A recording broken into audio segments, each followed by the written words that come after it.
ദൈവരാജ്യം ഭക്ഷണവും പാനീയവുമല്ല, നീതിയും സമാധാനവും പരിശുദ്ധാത്മാവിൽ സന്തോഷവുമാകുന്നു. ദൈവരാജ്യത്തെക്കുറിച്ച് വേദപുസ്തകം അതാണ് പറയുന്നത്. ഒന്ന് നീതിയാണ്, അടുത്തത് സമാധാനമാണ്, മൂന്നാമത്തേത് പരിശുദ്ധാത്മാവിൽ സന്തോഷമാണ്. എന്നാൽ പലരും ദൈവരാജ്യത്തിൻ്റെ ഈ ഗുണങ്ങൾ അനുഭവിക്കുന്നില്ല.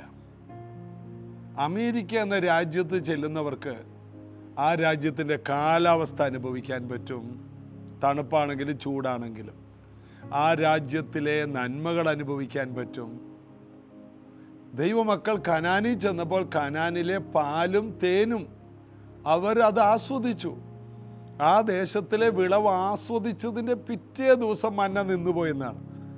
അപ്പോൾ ഒരു രാജ്യത്ത് എത്തിച്ചേരുമ്പോൾ ആ രാജ്യത്തിൻ്റെ നന്മ അനുഭവിക്കണം. എന്നാൽ നമ്മൾ ഏത് രാജ്യക്കാരാണ്? യേശു ഈ ഭൂമിയിൽ വന്നപ്പോൾ പഠിപ്പിച്ച പ്രാർത്ഥന, നിന്റെ രാജ്യം വരണമേ. അന്ന് രാജ്യം വന്നിട്ടില്ല, രാജാവ് വന്നിട്ടേ ഉള്ളൂ. യഹൂദന്മാരുടെ രാജാവായി പിറന്നവൻ രാജാവ് വന്നു. എന്നിട്ട് യേശു പറഞ്ഞു, ഞാൻ പരിശുദ്ധാത്മാവിനാൽ ഭൂതങ്ങളെ പുറത്താക്കുന്നുവെങ്കിൽ ദൈവരാജ്യം നിങ്ങളുടെ ഇടയിൽ ഉണ്ട്. എന്നാൽ എപ്പോഴാണ് അവർ രാജ്യമായത്? യേശു ക്രൂശിൽ മരിച്ച് അടക്കപ്പെട്ട് ഉയർത്തെഴുന്നേറ്റ് പിതാവിനോട് വാഗ്ദത്തം ചോദിച്ച് ഈ ശിഷ്യന്മാർക്ക് അയച്ചു കൊടുത്തു. പെന്തക്കോസ്ത് നാളിൽ രാജ്യം കൊടുമുഴക്കത്തോടെ സകല മഹത്വത്തോടെ ഇറങ്ങി വന്നു. രാജ്യത്തിൻ്റെ ഭാഷ വെളിപ്പെട്ടു. ഈ രാജ്യത്തിൻ്റെ ശബ്ദം, ഈ രാജ്യത്തിൻ്റെ നിലവാരം സൂപ്പർ നാച്ചുറലായിരുന്നു. ഇത് കാണാൻ ജനങ്ങൾ ഓടിക്കൂടി. എന്ത്? ഇവർ ദൈവത്തിൻ്റെ വൻകാര്യങ്ങൾ പറയുന്നുവോ? രാജ്യം വെളിപ്പെട്ട സമയം അതാണ്. അപ്പോൾ രാജ്യത്തിന് പല അനുഗ്രഹങ്ങളുമുണ്ട്. ആ രാജ്യത്തിൽ വരുന്നവർക്ക് നീതി, സമാധാനം, പരിശുദ്ധാത്മാവിൽ സന്തോഷം. ഈ മൂന്ന് കാര്യങ്ങളില്ലെങ്കിൽ നമ്മൾ ദൈവരാജ്യത്തിലായിട്ടില്ല. അതുകൊണ്ട് യേശുവിനെ ഹൃദയം കൊണ്ട് വിശ്വസിച്ച് വാ കൊണ്ട് ഏറ്റു പറയണം. അങ്ങനെയുള്ളവർ രക്ഷിക്കപ്പെടും. അങ്ങനെ ആരെങ്കിലും ദൈവരാജ്യത്തിൽ ഇതുവരെ ആയില്ലെങ്കിൽ, ഈ ആനന്ദം ആസ്വദിക്കാൻ കഴിയുന്നില്ലെങ്കിൽ, സ്വർഗരാജ്യത്തിൻ്റെ ഈ നന്മ നിങ്ങൾ ഇതുവരെ അനുഭവിച്ചിട്ടില്ലെങ്കിൽ എന്നോട് ചേർന്നൊന്ന് പ്രാർത്ഥിക്കാമോ? ഒരു നിമിഷം കണ്ണടച്ച്. കർത്താവായ യേശുവേ, എൻ്റെ ഉള്ളിലേക്ക് വരണമേ. എൻ്റെ എല്ലാ പാപങ്ങളും അവിടുന്ന് ക്ഷമിക്കണമേ.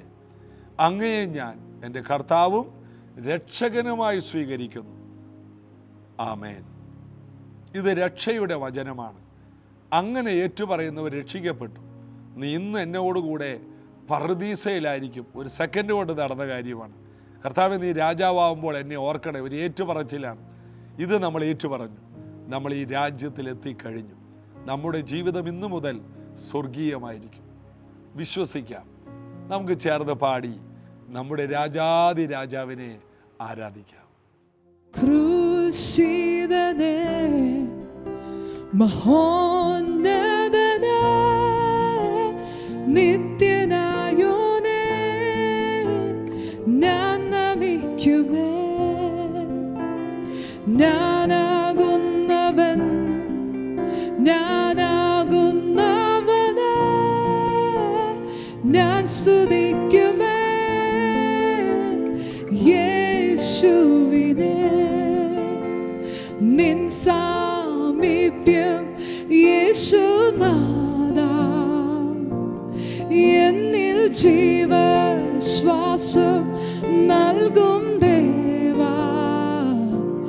ധന്യം നിന്നെ ധ്യാനിക്കുന്നീ നേരം യേശുവേ.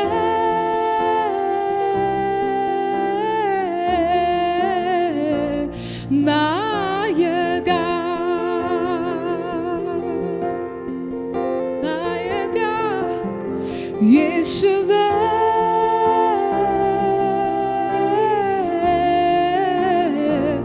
നായക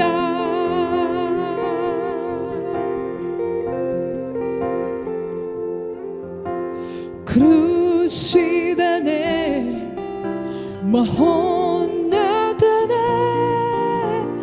നിത്യനായോനേ ഞാൻ നമിക്കുമേ. ഞാനാകുന്നവൻ ഞാനാകുന്നവനെ ഞാൻ സ്തുതിക്കുമേ. യേശുവിനെ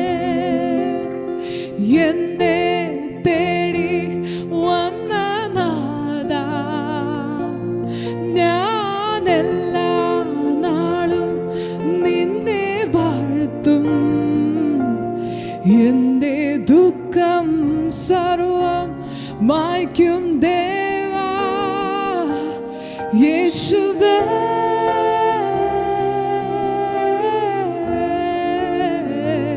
നായക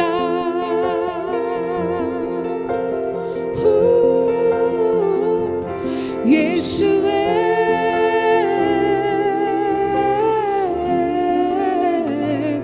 നായക. ക്രൂശിതനേ ക്രൂശിതനേ മഹോന്നതനേ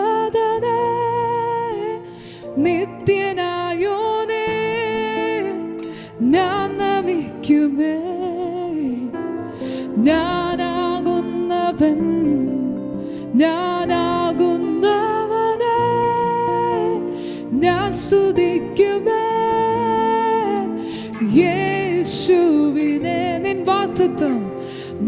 വാഗ്ദത്തം യേശുനാഥാ എന്നിൽ ജീവശ്വാസം നൽകും ദേവാ. ധന്യം നിന്നെ ധ്യാനിക്കും നീ നേരം യേശുവേ.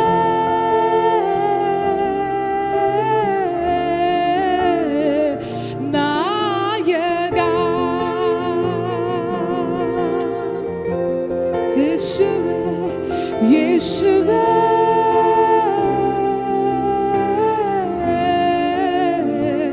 നായക നായക യേശുവേ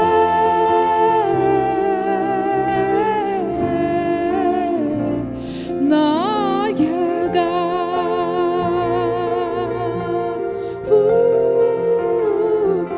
യേശുവേ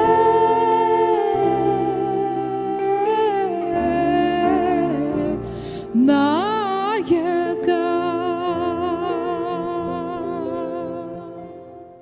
നാം എവിടെ നിന്നുള്ളവരാണ്? നമ്മൾ ആരാണ്? നാം നമ്മെക്കുറിച്ച് മറ്റുള്ളവർ പറഞ്ഞുള്ള അറിവുകളാണ് നമുക്ക് കൂടുതലുള്ളത്. നമ്മെക്കുറിച്ച് പലരും പറഞ്ഞിട്ടുണ്ട്, ഇന്നാളുടെ മോനാണ്, ഇവരുടെ കുടുംബത്തിൽ ഇന്ന കാര്യങ്ങൾ നടന്നിട്ടുണ്ട്, ഈ കുടുംബത്തിൽ ഇന്ന പ്രശ്നങ്ങളുള്ള കുടുംബമാണ്. ഇങ്ങനെ മറ്റുള്ളവർ നമ്മെക്കുറിച്ച് കുറേ അഭിപ്രായങ്ങൾ പറഞ്ഞിട്ടുണ്ട്. കൂട്ടുകാർക്ക് നമ്മെക്കുറിച്ച് ഒരു അഭിപ്രായമുണ്ട്. നമ്മെ പഠിപ്പിച്ച അധ്യാപകർക്കും അറിയാം ഇത്രയൊക്കെ എത്താൻ പോകുന്നേ ഉള്ളൂ. എന്നാൽ നമ്മൾ ആരാണെന്ന് വേദപുസ്തകം പറയുന്ന വാർത്തകൾ അറിഞ്ഞാൽ നമ്മൾ ഈ ഭൂമിയിൽ നിന്നുള്ളവരല്ല, നമ്മൾ വ്യത്യസ്തരാണ്. നമ്മൾ ഈ ഭൂമിയിൽ നിന്നേ ഉള്ളവരല്ല, നമ്മളൊരു അത്ഭുതമാണ്. നമ്മുടെ നിർമ്മിതി തന്നെ, നമ്മുടെ പുറമെയുള്ള മനുഷ്യൻ്റെ നിർമ്മിതി തന്നെ അത്ഭുതവും അതിശയകരമായിട്ട് നമ്മെ നിർമ്മിച്ചു എന്നാണ് സങ്കീർത്തനത്തിൽ പറയുന്നത്. അമ്മയുടെ ഉദരത്തിൽ ഉണ്ടായത് തന്നെ ഒരു മിറക്കിളാണ്. ഒന്ന് ആലോചിച്ച്, അമ്മയുടെ വയറ്റിൽ ഏകദേശം ഒരു 9-10 മാസം തലയും കുത്തി കിടന്ന പാർട്ടികളല്ലേ ഈ നേരെ ഇരിക്കുന്നേ, നമ്മളെല്ലാവരും. ദൈവത്തിൻ്റെ എന്തൊരു അത്ഭുതമാണല്ലേ. തലകീഴേ കിടന്നിട്ട് നമുക്കിപ്പോൾ കുനിഞ്ഞ് ഒരു പേന എടുക്കുമ്പോൾ ചിലർക്ക് തല കറങ്ങുന്നു, പല ബുദ്ധിമുട്ടുമുണ്ട്. നമ്മൾ 10 മാസം തലകുത്തി കിടന്നാണെന്ന് നമ്മൾ തന്നെ മറന്നുപോയി. ദൈവത്തിൻ്റെ സംവിധാനങ്ങളെല്ലാം അത്ഭുതമാണ്. ദൈവത്തിൻ്റെ പദ്ധതികൾ നമ്മുടെ അമ്മയോ അപ്പനോ അവർക്ക് വേണമെങ്കിൽ ആത്മഹത്യ ചെയ്യാമായിരുന്നില്ലേ? എന്നാൽ നമ്മൾ വരണമെന്നുള്ള പദ്ധതി ഉണ്ടായതുകൊണ്ട് അവരുടെ ജീവിതത്തിൽ വന്ന പ്രശ്നങ്ങളിൽ അവർ പിടിച്ചു നിന്നു. അവർ വിശ്വാസത്തിലൊന്നും വന്നിട്ടില്ലായിരുന്നെങ്കിലും അവർക്ക് നമ്മെക്കുറിച്ച് അറിയില്ലായിരുന്നെങ്കിലും അവർക്ക് ദൈവം സംരക്ഷണം കൊടുത്തു. നമ്മൾ എന്ന ഒരു അത്ഭുത സൃഷ്ടി പുറത്തോട്ട് വരണമായിരുന്നു. അപ്പോൾ നമ്മളൊരു അത്ഭുതമാണ്, നാം ദൈവത്തിൻ്റെ അത്ഭുതമാണെന്ന് വേദപുസ്തകം പറയുന്നു. 2 കൊരിന്ത്യർ ലേഖനം 5:17 പറയുന്നു, ഒരുത്തൻ ക്രിസ്തുവിൽ ആയാൽ അവൻ പുതിയ സൃഷ്ടിയാകുന്നു, പഴയത് കഴിഞ്ഞുപോയി, ഇതാ അത് പുതിയതാകുന്നു. ഒരു ചായക്കകത്ത് പാലൊഴിച്ചു, പാല് ചായയിൽ ആയാൽ, പാല് കട്ടൻ ചായയിൽ ആയാൽ, പാല് ഇല്ലെങ്കിൽ ചായ കട്ടൻ ചായയാണ്. പാല് ചായയിൽ ആയാൽ പാൽ ചായയായി. അതിൻ്റെ നിറം മാറി, നിലവാരം മാറി, ഗുണം മാറി. അതിനെ ഇനി രണ്ടാക്കാൻ കഴിയില്ല. ഒരുവൻ ക്രിസ്തുവിൽ ആയാൽ, ക്രിസ്തു എന്നിലാകുന്നു എന്നുള്ളതിനേക്കാൾ ഞാൻ ക്രിസ്തുവിലാകുകയാണ്. എൻ്റെ ഐഡൻറ്റിറ്റി മുഴുവൻ പോയിട്ട് ഞാൻ ക്രിസ്തുവിൽ ലയിക്കുകയാണ്. ഞാനില്ല, മുഴുവനും ക്രിസ്തുവിലാണ്. ഒരുവൻ ക്രിസ്തുവിലായാൽ അവൻ പിന്നെ പുതിയ സൃഷ്ടിയാണ്. പഴയതിന് യാതൊരു മൂല്യവുമില്ല. അവൻ ക്രിസ്തുവിലാണ്. അവൻ്റെ ഐഡൻറ്റിറ്റി പോയി. ക്രിസ്തുവിൻ്റെ രൂപം, ക്രിസ്തുവിൻ്റെ ഭാവം, ക്രിസ്തുവിൻ്റെ വാക്കുകൾ, ക്രിസ്തുവിൻ്റെ അധികാരം, ക്രിസ്തുവിൻ്റെ ചിന്ത. അതാണ് ഒരുവൻ ക്രിസ്തുവിലായാൽ എല്ലാം പുതിയതാണ്. പഴയത് കഴിഞ്ഞുപോയി, സകലതും ഇതാ അത് പുതുതായിരിക്കുന്നു, പുതിയതാണ്. നാം അറിയണം, ഞാൻ യേശുവിലായതോടുകൂടി എൻ്റെ പഴയതെല്ലാം കഴിഞ്ഞു, ഞാൻ പുതിയതാണ്.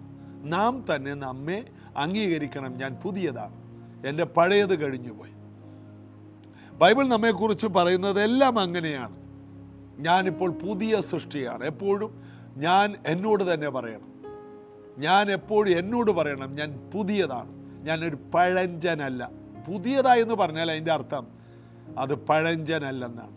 ഞാൻ പണ്ടത്തെ എൻ്റെ പിതാക്കന്മാരുടെയും മാതാക്കന്മാരുടെയും കാലത്ത് തലമുറയായിട്ട് വന്നിരുന്ന ഒരു ശാപത്തിൻ്റെ കീഴെയല്ല, ഞാൻ പുതിയതാണ്. ഞാൻ ആ പഴയ ശാപത്തിൻ്റെ കീഴേ അല്ല, ഞാൻ പുതിയതാണ്. ഞാൻ ആ പഴയ പ്രശ്നത്തിനകത്ത് ഒന്നല്ല, ഞാൻ പുതിയതാണ്. ഞാൻ യേശുവിലായതുകൊണ്ട് പുതിയതാണ്. ഞാൻ പുതിയതായത് എൻ്റെ കഴിവ് കൊണ്ടല്ല, ഞാൻ യേശുവിലായി, ക്രിസ്തുവിലായി. ക്രിസ്തുവിലായപ്പോൾ ഞാൻ പുതിയതായി. എൻ്റെ പഴയത് കഴിഞ്ഞുപോയി. എത്ര പേരതിന് ആമേൻ പറയും? ഞാൻ പുതിയതാണ്. മാത്രമല്ല, ഞാൻ ഇവിടത്തുകാരനല്ല, ഞാൻ ക്രിസ്തുവിലായതുകൊണ്ട് ഇനി മുതൽ ഞാൻ ഇവിടത്തുകാരനല്ല, ഞാൻ ഇവിടുത്തെ ഈ നാട്ടുകാരനെ അല്ല. അതിനെക്കുറിച്ച് യോഹന്നാൻ 15 പറയുന്നു, നിങ്ങൾ ലോകക്കാരായിരുന്നെങ്കിൽ ലോകം തനിക്ക് സ്വന്തമായതിനെ സ്നേഹിക്കുമായിരുന്നു. യോഹന്നാൻ 15:17 മുതൽ വായിക്കുമ്പോൾ, എന്നാൽ നിങ്ങൾ ലോകക്കാരാകാതെ ലോകത്തിൽ നിന്ന് നിങ്ങളെ തിരഞ്ഞെടുത്തത് കൊണ്ട്, ഞാൻ നിങ്ങളെ ലോകത്തിൽ നിന്ന് തിരഞ്ഞെടുത്തതുകൊണ്ട് ലോകം നിങ്ങളെ വെറുക്കുന്നു. ഒന്നുകൂടി പറഞ്ഞാൽ, അന്യഗ്രഹ ജീവിയെ പോലെയാണ് മറ്റുള്ളവർ നമ്മെ കാണുന്നത്. നമ്മുടെ വീടിൻ്റെ അടുത്ത് ഒരു അന്യഗ്രഹ ജീവി വന്ന് പാർത്താൽ ആ ദേശക്കാർ മുഴുവനും വേറെ രീതിയിൽ നോക്കും. എൻ്റെ രൂപവും ഭാവവും ഒക്കെ വേറെ രീതിയിലാണ്. ആ നോട്ടം കിട്ടാതിരിക്കാൻ വേണ്ടി എല്ലാവരും അവരിൽ ഒരാളാകാൻ ഒരു വലിയ പരിശ്രമം നടത്തും. ഇല്ല, നിന്നെ അവർക്ക് അംഗീകരിക്കാൻ കഴിയില്ല. ദൈവം നിന്നെ ലോകത്തിൽ നിന്ന് തിരഞ്ഞെടുത്തു, അതുകൊണ്ട് ലോകം നിന്നെ വെറുക്കും. എങ്ങനെയായാലും വെറുക്കും. നീ വേറെ നാട്ടുകാരനാണ്, നീ വേറൊരു നാട്ടുകാരിയാണ്, നീ ഇവിടത്തുകാരനല്ല, ഇവിടത്തുകാരിയല്ല. അപ്പം ഇവിടത്തുകാരുടെ സമ്പ്രദായങ്ങളൊന്നും നീ കൂട്ടുകൂടേണ്ട കാര്യമില്ല. ദാനിയേൽ പറഞ്ഞു, ഞാൻ നെബൂഖദ്നേസർ രാജാവിൻ്റെ ഭക്ഷണമൊന്നും കഴിക്കൂല, ഞാൻ വേറെയാ, ഞാൻ ഇവിടത്തുകാരനല്ല. മൊർദെഖായി പറഞ്ഞു, ഞാൻ ഹാമാനെ നമസ്കരിക്കില്ല, ഞാൻ ഇവിടത്തുകാരനല്ല, ഞാൻ വേറെ ദേശക്കാരനാണ്, ഞാൻ ഇവിടത്തുകാരനല്ല, ഞാൻ യെരൂശലേമുകാരനാണ്, ഞാൻ ദൈവമകനാണ്, ഞാനൊരു യഹൂദനാണ്. ആ ഒരു ബോധമുണ്ടായവർ, തങ്ങളുടെ ദൈവത്തെ അറിഞ്ഞവർ, അവരെല്ലാം ഉറച്ചു നിന്നില്ലേ?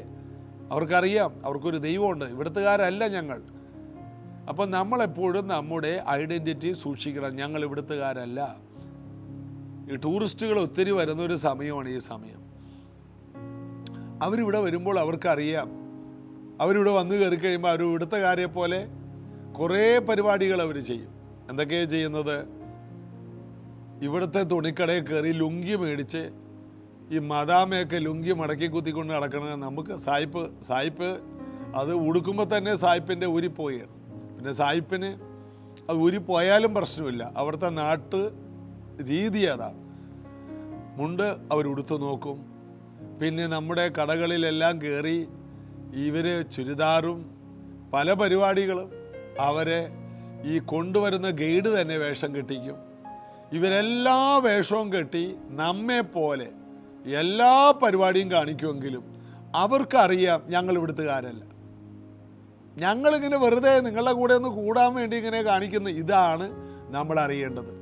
ഇവർ ധരിക്കുന്ന വസ്ത്രം ധരിച്ചാലും ഇവരുടെ നിറവും സ്വരൂപമൊക്കെ നമുക്കുണ്ടെങ്കിലും നമ്മുടെ ആത്മാവിൽ എപ്പോഴും അറിയണം നമ്മുടെ ഐഡൻറ്റിറ്റി വേറെയാണ്, നമ്മുടെ പാസ്പോർട്ട് വേറെയാണ്, നമ്മുടെ രാജ്യം വേറെയാണ്, നമ്മൾ അങ്ങോട്ട് പോകാനുള്ളതാണ്, നമ്മുടെ കാലാവധി തീരാറായി. ഈ പാസ്പോർട്ടിൽ വരുന്നവർക്കെല്ലാം ഫോറിനേഴ്സിനും അറിയാം ഞങ്ങൾക്കൊരു പരിധിയുണ്ട്, ഞങ്ങളുടെ പൗരത്വം ഇന്ന സ്ഥലത്താണ്, ഞങ്ങൾക്ക് വേറൊരു പരിധിയുണ്ട്, ഞങ്ങൾ ഇവിടത്തുകാരല്ല. ഈ ഒരു ബോധ്യം പുതിയ സൃഷ്ടിക്കുണ്ടാകണം. അടുത്തത്, നമ്മുടെ പൗരത്വം ഇവിടെയല്ല. നമ്മുടെ പൗരത്വമോ സ്വർഗത്തിലാകുന്നു, അവിടെ നിന്ന് കർത്താവായ യേശു വരുന്നു എന്ന് നാം അറിയുന്നു. നമ്മുടെ പൗരത്വം നമുക്കായിട്ട് അങ്ങോട്ട് പോകാൻ പറ്റാത്തത് കൊണ്ട് നമ്മെ കൊണ്ടുപോകാൻ അവൻ കടന്നു വരുന്നു അല്ലേ?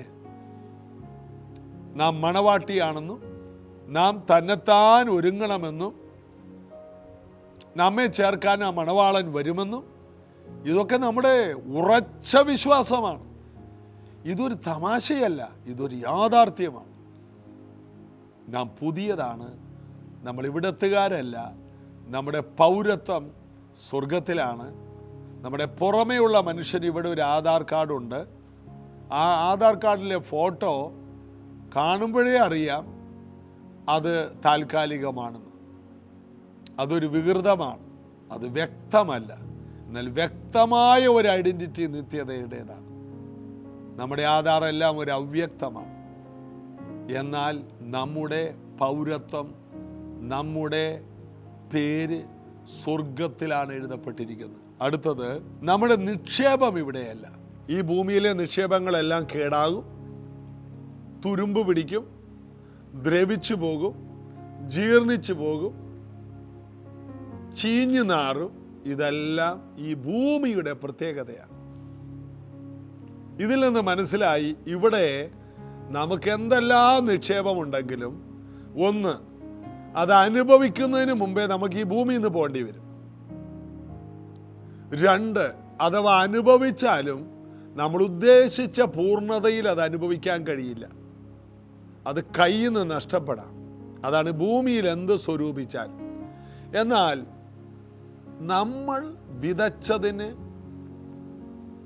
മുഴുവനും നന്മ കൊയ്യുന്ന ഒരു സ്ഥലമുണ്ട്. കള്ളൻ തുരന്ന് മോഷ്ടിക്കാത്ത, പുഴുവും തുരുമ്പും കെടുക്കാത്ത സ്വർഗത്തിൽ നിങ്ങൾക്ക് നിക്ഷേപമുണ്ട്. അപ്പം നമ്മുടെ നിക്ഷേപങ്ങൾ വലുതാണ്. അതുകൊണ്ട് യേശു പറഞ്ഞു, നിങ്ങളെക്കുറിച്ച് സകല തിന്മകളും മറ്റുള്ളവർ കളവായി പറയും, നിങ്ങളെക്കുറിച്ച് ഇല്ലാത്ത കാര്യങ്ങൾ വേണ്ടാധീനം പറഞ്ഞു പരത്തും. അപ്പോൾ നിങ്ങളുടെ പ്രതിഫലം സ്വർഗത്തിൽ വലുതാകയാൽ തുള്ളിച്ചാടണമെന്ന്, സന്തോഷിച്ച് തുള്ളിച്ചാടണം. ആ പ്രതിഫലം വലുതാകും. നമ്മെ നിന്ദിക്കുമ്പോൾ, സുവിശേഷ നിമിത്തം നിന്ദിക്കുമ്പോൾ, കർത്താവിന് വേണ്ടി വേദനകൾ സഹിക്കുമ്പോൾ, രക്തസാക്ഷികളാകുമ്പോൾ, എല്ലാവരും വിടക്ക് നിന്നുമ്പോൾ. അതുകൊണ്ട് ആകയാൽ നാമും അവൻ്റെ നിന്ന ചുമന്നുകൊണ്ട് പാളയത്തിന് വെളിയിലേക്ക് പോയി കഷ്ടം സഹിക്കാന്ന് എഴുതിയിരിക്കുന്ന കാരണം എല്ലാറ്റിനും പ്രതിഫലമാണ്. ഒരു കൊച്ചു കാര്യം ചെയ്താൽ പോലും അവിടെ പ്രതിഫലം വരികയാണ്. എല്ലാം നിക്ഷേപമായിട്ട് മാറി ഡിപ്പോസിറ്റ് ആകുകയാണ്. ഇന്ത്യയിൽ 8 മണിക്കൂർ ജോലി ചെയ്താൽ, 10 മണിക്കൂർ ജോലി ചെയ്താൽ ഒരു ദിവസത്തെ കൂലിയെങ്കിൽ അമേരിക്ക പോലുള്ള രാജ്യങ്ങളിൽ 1 മണിക്കൂർ. ഇനി വേറെ രാജ്യങ്ങളിലെ സിസ്റ്റം എനിക്കറിയില്ല. 1 മണിക്കൂർ. അതിന് പോലും പ്രത്യേകം നമ്മൾക്ക് ഈ ഭൂമിയിൽ കർത്താവിന് വേണ്ടി 1 സെക്കൻഡ് എന്തെങ്കിലും ചെയ്താൽ, സ്തോത്രം എന്ന് പറയാൻ 1 സെക്കൻഡ് മതി.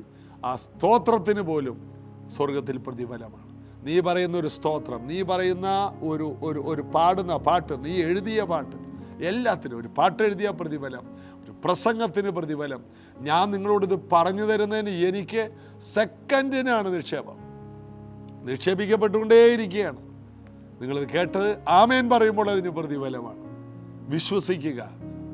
കർത്താവ് നമുക്ക് വെച്ചിരിക്കുന്ന, പുതിയ സൃഷ്ടികൾക്ക് വെച്ചിരിക്കുന്ന നിക്ഷേപം വൻ നിക്ഷേപമാണ്. അതായത് നാം നമ്മുടെ സമ്പത്തിനെ വർദ്ധിപ്പിച്ചുകൊണ്ടിരിക്കുകയാണ് സുവിശേഷം അറിയിക്കുമ്പോൾ. നന്മ സുവിശേഷിക്കുന്ന കാലുകൾ എത്ര മനോഹരമെന്നല്ലേ യെശയ്യാവിൽ പറയുന്നു. നന്മ സുവിശേഷിക്കുന്ന കാലുകൾ മനോഹരം. ഒരിക്കലും ഒരു ദൈവദാസൻ പറഞ്ഞത്, സ്വർഗത്തിൽ ചെന്നാൽ സുവിശേഷം അറിയിച്ചവരുടെ കാലുകൾ സ്പെഷ്യലായിട്ട് ഫ്രെയിം ചെയ്ത് വെച്ചിട്ടുണ്ടാവും. കാല് കാണുമ്പോഴേ അറിയാം ഇന്ന ആളുടെ കാലുകൾ. റീനാഡ് ബോങ്കയുടെ കാലുകൾ, PG വർഗീസിന്റെ കാലുകൾ. എന്താ കാരണം? നന്മ സുവിശേഷിച്ചവരുടെ കാലുകൾ എത്ര മനോഹരം. നമ്മുടെ കാലുകൾ കർത്താവിന് വേണ്ടി ഓരോ വീടുകൾ ചവിട്ടിക്കയറിയില്ലേ, അതുപോലും വിലയേറിയത്. നന്മ കർത്താവിൻ്റെ രാജ്യത്തിന് വേണ്ടി നമ്മൾ സംസാരിച്ചതിനെല്ലാം പ്രതിഫലം. എത്ര ഭയങ്കരമാണ്, എത്ര ശ്രേഷ്ഠമാണ് നമ്മുടെ നിത്യത. അവനവൻ ശരീരത്തിൽ ഇരിക്കുമ്പോൾ ചെയ്തത് നല്ലതാകിലും തീയതാകിലും അതിനെല്ലാം പ്രതിഫലം പ്രാപിക്കാൻ നമ്മൾ എഴുന്നേറ്റ് വരുമെന്ന്. അപ്പം നല്ലതിന് ഭയങ്കര പ്രതിഫലമാണ്. കോലാടുകളെയും ചെമ്മരിയാടുകളെയും തമ്മിൽ വേർതിരിച്ച് എന്ന് നമ്മൾ വായിക്കുന്നു. നല്ലത് ചെയ്തവർക്ക് നല്ല പ്രതിഫലം, തിന്മകൾ ചെയ്തവർക്കും അതിൻ്റെ പ്രതിഫലം. അപ്പം നന്മയ്ക്ക് ഭയങ്കര പ്രതിഫലമാണ്. വെറുതെ അല്ല നല്ല പോർ പൊരുതി ഓട്ടം തികച്ച് വിശ്വാസം കാക്കാൻ പൗലോസൊക്കെ ഇത്രയും കഷ്ടപ്പെട്ടത്. പ്രതിഫലം നോക്കിയത് കൊണ്ട് ഫറവോൻ്റെ പുത്രിയുടെ മകനെന്ന് പേര് വേണ്ടെന്ന് വെച്ചെന്ന്. മിസ്രൈമിലെ നിക്ഷേപങ്ങളെക്കാൾ ക്രിസ്തുവിൻ്റെ നിന്ന വളരെ ധനമെന്ന് എണ്ണിയെന്ന് എബ്രായർ 11 മോശയെക്കുറിച്ച് പറയുന്നു. ക്രിസ്തുവിൻ്റെ നിന്ന ധനം. അപ്പോൾ മോശ പോലും യേശു കർത്താവ് ജനിക്കുന്നതിന് മുമ്പ് നിന്ദകൾ സഹിച്ചത് യേശുക്രിസ്തു മുഖാന്തരം നമുക്ക് ലഭിക്കുന്ന അനുഗ്രഹത്തിൻ്റെ ഒരു പങ്കുകാരനാകാനാണ്. ക്രിസ്തുവിൻ്റെ നിന്ന വളരെ ദാനം. അപ്പോൾ ക്രിസ്തു വരും നിന്ദിക്കപ്പെടുമെന്ന് അന്നേ അവർക്കറിയാമായിരുന്നു. മോശയ്ക്ക് മുമ്പ് ജീവിച്ചിരുന്ന ഹാനോക്കിന് അത് അറിയാമായിരുന്നു. അതുകൊണ്ടാണ് 1000 വിശുദ്ധന്മാരോടുകൂടി അവൻ വരും. യേശുവിൻ്റെ 1ാമത്തെ വരവും യേശുവിൻ്റെ 2ാമത്തെ വരവും ഹാനോക്കിന് അറിയാമായിരുന്നു. എല്ലാം ദൈവം കൂടെ നടന്ന ഹാനോക്കിന് പറഞ്ഞു കൊടുത്തു. പ്രതിഫലത്തിനു വേണ്ടി ഇവരെല്ലാം ഓടി. ഈ നിത്യതയിലെ നിക്ഷേപം അറിഞ്ഞാൽ, ഇത് വറ്റാത്ത ഉറവയാണെന്ന് അറിഞ്ഞാൽ, ഒരിക്കലും കള്ളൻ തുരന്ന് മോഷ്ടിക്കാൻ കഴിയാത്തതും പുഴുവും തുരുമ്പും കെടുക്കാത്ത വൻ നിക്ഷേപം നിലനിൽക്കുന്ന പ്രതിഫലമാണെന്ന് അറിഞ്ഞാൽ, ഈ അറിവ് നമ്മെ കൂടുതൽ കർത്താവിന് വേണ്ടി ഓടുവാൻ എനർജറ്റിക്കാക്കി മാറ്റും. അപ്പോൾ സ്വർഗത്തിൽ എന്തുണ്ട്? നിക്ഷേപമുണ്ട്. മാത്രമല്ല സ്വർഗത്തിൽ നമുക്ക് നല്ല വീടുണ്ട്. നിങ്ങളുടെ ഹൃദയം കലങ്ങിപ്പോകരുത്. എന്നിലും പിതാവിലും വിശ്വസിപ്പിൻ. ഇല്ലെങ്കിൽ ഞാൻ നിങ്ങളോട് പറയുമായിരുന്നു, എൻ്റെ പിതാവിൻ്റെ ഭവനത്തിൽ അനേക വാസസ്ഥലങ്ങൾ. അപ്പോൾ ഇത് കേൾക്കുന്ന പലർക്കും ഒരു വാസസ്ഥലമല്ല, അനേകം നമുക്ക് വെച്ചിരിക്കുന്ന നന്മകൾ. ഒരിക്കലൊരു ദൈവദാസൻ പോയിട്ട് പറഞ്ഞത്, സ്വർഗത്തിൽ പോയി വന്ന, ആത്മാവിൽ പോയി വന്ന ഒരു ദൈവദാസൻ പറഞ്ഞത്, ഗ്രാമത്തിലും പട്ടണത്തിലും വീടുണ്ടാകും ഒരാൾക്ക് തന്നെ. ചിലർക്ക് ഗ്രാമമാണ് ഇഷ്ടം, ഗ്രാമത്തിൽ പോകാം. ചിലർക്ക് പട്ടണത്തിലോട്ട് പോകാം. അതൊക്കെ ഈ ഭൂമിയിലായിരുന്നപ്പോൾ എന്താണോ നമ്മൾ കൊതിച്ചത് അതിൻ്റെ ഒറിജിനൽ പതിപ്പ് അവിടെ ഉണ്ടാകും. മറ്റു ചിലരും പറയുന്നത് നമ്മൾ ഇഷ്ടപ്പെട്ട മൃഗങ്ങൾ പോലും അവിടെ കാണുമെന്ന്. അപ്പോൾ ചിലരിങ്ങനെ പ്രാർത്ഥിക്കുന്നുണ്ട്, എൻ്റെ ഇന്ന മൃഗം, ഞാൻ വളരെ സ്നേഹിക്കുന്ന എൻ്റെ വീട്ടിൽ വളർത്തുന്ന ഇന്ന മൃഗം അവിടെ കാണുമോ നമുക്കറിയില്ല. എന്നാൽ നമുക്ക് അവിടെ ജീവികളെ കാണാൻ കഴിയും. പലരും ആഗ്രഹിക്കുന്നുണ്ട് ഇന്ന മൃഗം അവിടെ എത്തിയിരുന്നെങ്കിൽ. അത് ദൈവത്തിനൊരു സ്വഭാവമുണ്ട്, നമ്മുടെ സന്തോഷം പൂർണ്ണമാകണം. അതാ ദൈവത്തിൻ്റെ ഇഷ്ടം. അപ്പം നമ്മുടെ സന്തോഷം പൂർണ്ണമാകാൻ എന്തെല്ലാം വേണം അതെല്ലാം ദൈവത്തിന് വേണ്ടി നിന്നവർക്ക് വേണ്ടി ദൈവം തരും, സന്തോഷം പൂർണ്ണമാകാൻ. അപ്പം നമ്മുടെ സന്തോഷത്തെ ഒരു പൂ പോലെ വിടർത്തുന്നത് നിത്യതയിലാണ്. പുതിയ സൃഷ്ടികൾക്കാണ് സന്തോഷത്തിൻ്റെ പരിപൂർണതയുണ്ടാകും അവൻ്റെ സന്നിധിയിൽ. നമുക്കത് വിശ്വസിക്കാം, ആശ്രയിക്കാം. അതുകൊണ്ട് നമ്മൾ ആരാണെന്ന് നമ്മൾ അറിയണം. നമ്മൾ ഇവിടുത്തുകാരല്ല. നമ്മൾ യഥാർത്ഥ സന്തോഷത്തിലേക്ക് പ്രവേശിക്കുവാൻ ദൈവത്താൽ പ്രത്യേകമായി തിരഞ്ഞെടുക്കപ്പെട്ടവരും ദൈവത്തിൻ്റെ പ്രത്യേക പുതിയ സൃഷ്ടികളും ദൈവത്തിൻ്റെ വലിയ പദ്ധതികൾ ചെയ്ത് പൂർത്തീകരിച്ച് കടന്നു പോകാൻ ദൈവമാക്കിയവരുമാണ്. ഈ സത്യത്തിൽ നടക്കാൻ ദൈവം കൃപ തരട്ടെ. ഇന്നു മുതൽ ഈ കേട്ട വചനം നമ്മെ പ്രത്യാശ കൊണ്ട് നിറക്കട്ടെ. പ്രാർത്ഥിക്കാം. യേശുവേ, ഈ വചനങ്ങൾ കൊണ്ട് ഇവരെ നിറക്കണം, ബലപ്പെടുത്തണം. ഈ കേട്ട വചനം പോലെ പ്രകാശമുള്ള ആ നിത്യതയിലേക്ക് കടക്കുവാൻ, നിക്ഷേപം പ്രാപിക്കുവാൻ, വാഗ്ദത്തം പ്രാപിപ്പാൻ, ഇവരുടെ പേരിനെ മാന്യതയുള്ളതാക്കുന്ന ആ നിത്യതയിൽ, പേരുള്ള നിത്യതയിൽ ഇവർ വലിയ സമ്പന്നതയുള്ളവരായി മാറാൻ, നിന്ദകൾ ധനമായി കണ്ട് മോശയെപ്പോലെ കർത്താവിന് വേണ്ടി കഷ്ടം സഹിപ്പാൻ, എല്ലാ പ്രശ്നങ്ങളെ അതിജീവിക്കാൻ, ഇടക്കിട്ടേച്ച് പോകാതെ അവസാനത്തോളം സഹിച്ചു നിൽക്കാൻ കർത്താവിൻ്റെ മക്കൾക്ക് കൃപ കൊടുക്കണം. ആരും ഇടക്ക് വെച്ച് ഈ ദൈവകൃപ വിട്ട് പോകരുതേ. എല്ലാവർക്കും ഈ പ്രതിഫലം ഉണ്ടാകണം. സൗഖ്യവും വിടുതലും ഇവർക്ക് കൽപ്പിച്ചാക്കുന്നു. യേശുവിൻ നാമത്തിൽ ആമേൻ. ഇത് നാം കേൾക്കേണ്ട ഏറ്റവും പ്രധാനപ്പെട്ട ബൈബിളിലെ ഏറ്റവും കാതലായ സന്ദേശമാണ്. നാം ക്രിസ്തുവിൽ ഏറ്റവും വിലപിടിപ്പുള്ളവരാണ്. ദൈവം നമ്മെ തിരഞ്ഞെടുത്തു. അത് നമുക്ക് വലിയ പദവിയാണ്. കർത്താവിൽ സന്തോഷിക്കാം. ഉപവാസ പ്രാർത്ഥന തുടർന്നുകൊണ്ടിരിക്കുന്നു. ഇന്ന് രാവിലെ ചർച്ചിൽ നമുക്ക് ഉപവാസ പ്രാർത്ഥനയുണ്ട്. 10:30 വൈകിട്ട് 7 മണിക്ക് സൂമിൽ പ്രാർത്ഥനയുണ്ട്. ഒരുമിച്ച് നമുക്ക് 7 മണിക്ക് വൈകിട്ട് കൂടാം. God bless you.